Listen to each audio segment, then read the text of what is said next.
Chapter 14, Energy Method. We want to calculate the strain energy in a tapered cone.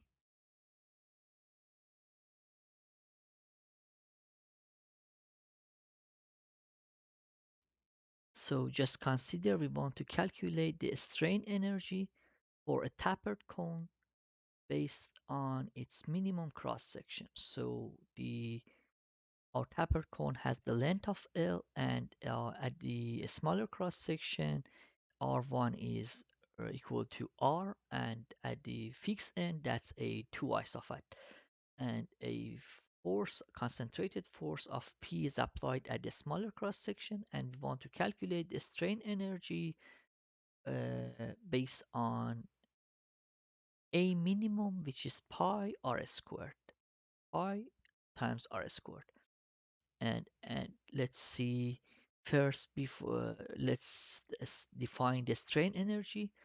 uh, as a material is deformed by external load. When an external load applied to a material, that external force will do a external work, and that external work is stored in the material as a internal energy or potential energy. This internal energy is related to the strain of the material, and that's why we call it strain energy. So external work is a W, a force time displacement, and that's a stored like internal, convert to internal work, and internal work is represented by a potential energy or a strain energy. And that's, if you remember, that's the area under the proportional limit of stress strain diagram. Again, modulus of resilience, modulus of resilience or strain, uh, energy density, mhm, is the area under a stress strain diagram, and that's, we call that modulus of a resilience, and also a strain energy density.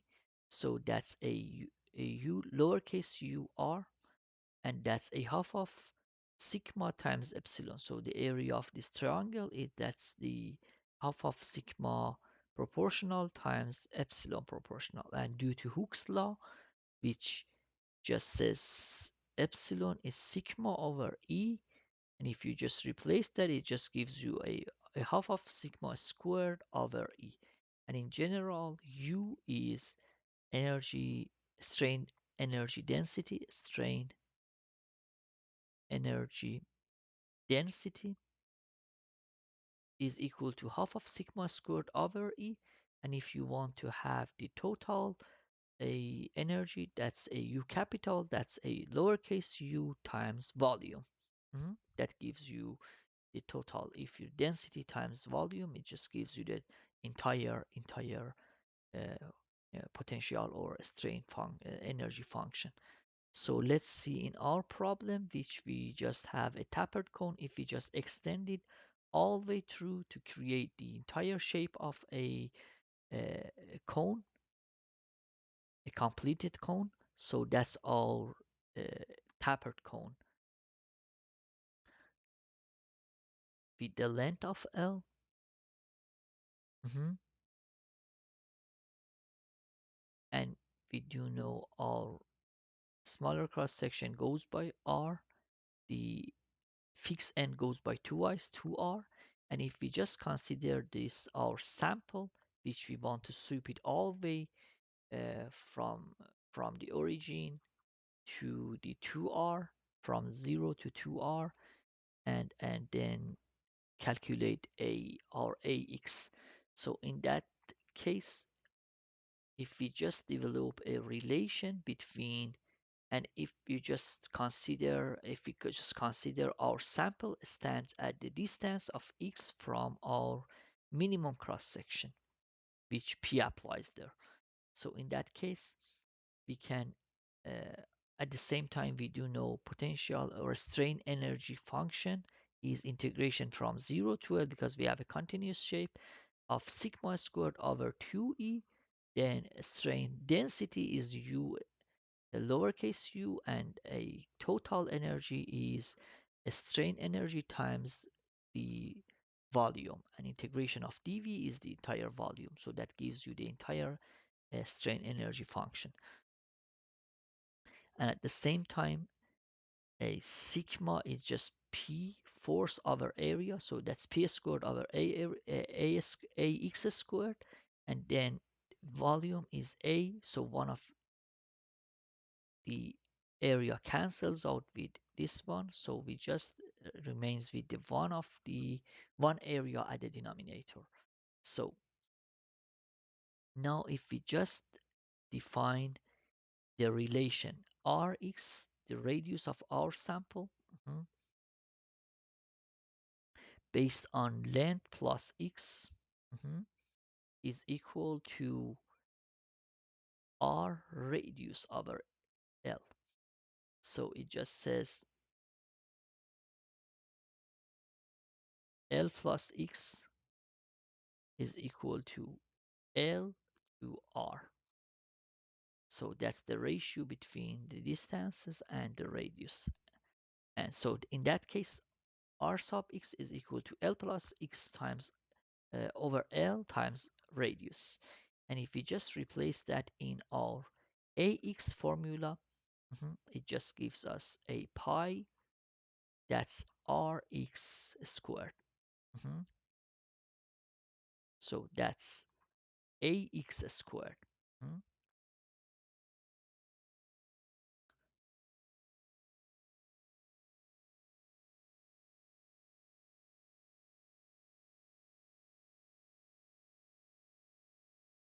So that's just AX.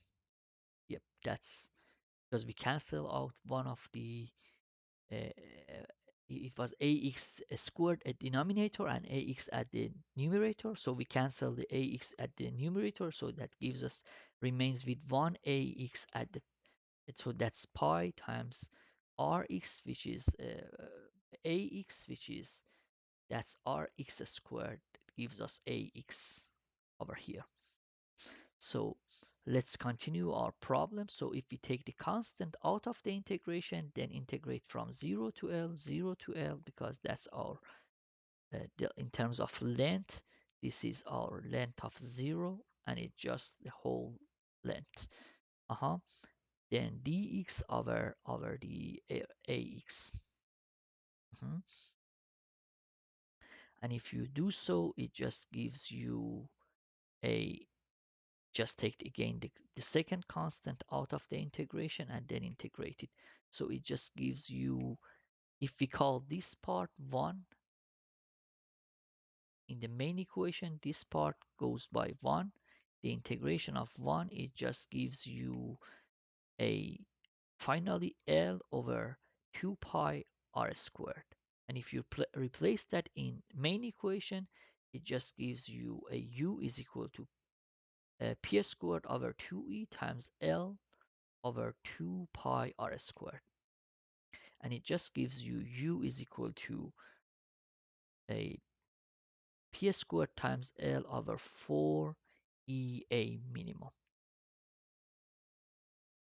So that's our u. So that gives us a u is equal to p squared times L over 4 times E times A minimum.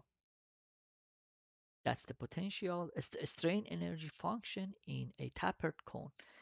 Let's take a closer look to the problem and solve it with a different method. So if we just replace our tapered cone with a stepped cone, so this time we do have an incremental increase in our uh, uh, uh, configuration.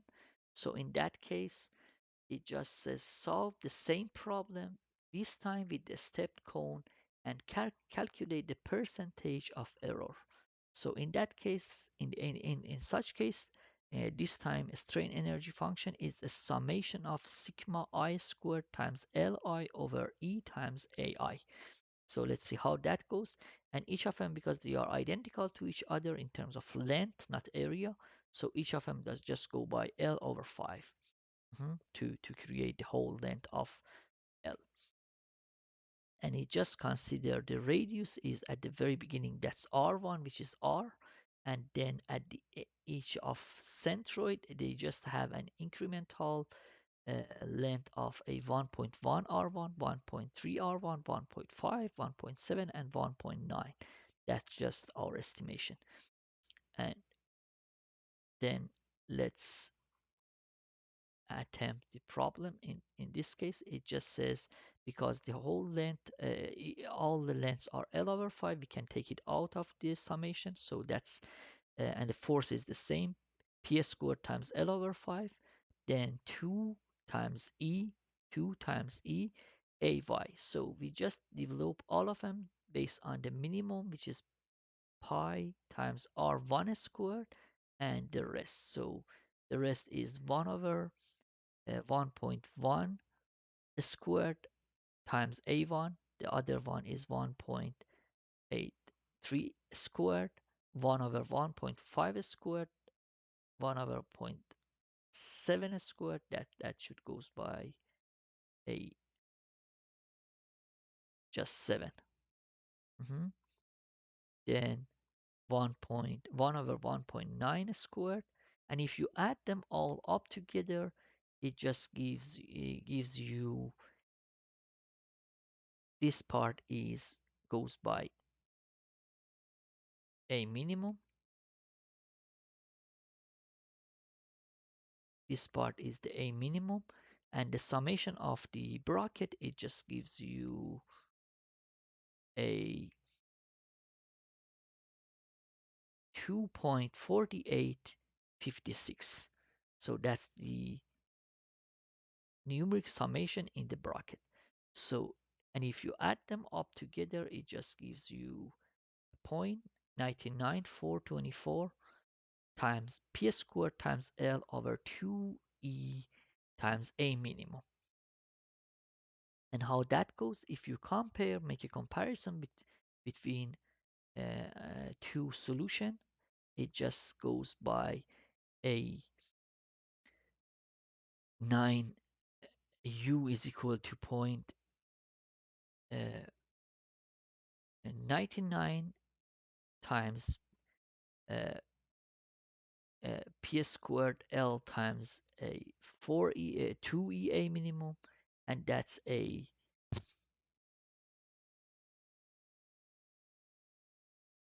sorry, that should goes by, if you do the math correctly, that should goes by a 4. So in condition 2, in solution 2, you will get 19.99 of the solution 1. Solution 1 goes by p, p squared times L over 4 EA minimum. This time that's a solution 2 goes by P squared times L over 4 EA minimum. This time a constant of 0.099 something multiplied by that. So if you uh, do the math for the percentage of error, it just gives you a delta or percentage of error 1 minus 0.99 over 1 times 100%.